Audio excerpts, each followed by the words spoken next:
আমি আগে মুসলিম, তারপর কোনো দলের এমএলএ, আর তারপরে কোনো দলের নেত্রীর অনুগত সৈনিক, এমনটাই মন্তব্য করলেন তৃণমূল বিধায়ক। এবার সরাসরি ধর্ম নিয়ে বক্তব্য রাখলেন তৃণমূল বিধায়ক নিজে।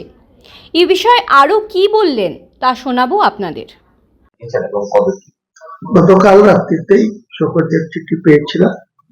আমাদের দলের মাননীয় পরিষদীয় মন্ত্রী, কৃষি মন্ত্রী এবং ডিসিপ্লিনারি কমিটির অন্যতম সদস্য শুভমদেব চট্টোপাধ্যায়ের একটা লিখিত চিঠি এবং 31 সেকেন্ডের একটা ভিডিও ক্লিপ, যেটা আমারই বক্তব্য ছিল, সেটাকে উনি পাঠিয়েছিলেন। কাল রাত্রিতে পেয়েছি। আজকে সকাল 9:35 মধ্যে যথাযোগ্য মর্যাদার সঙ্গে, সম্মানের সঙ্গে সেই জবাব দিয়ে দিয়েছি, সকলের উত্তর দিয়ে দিয়েছি।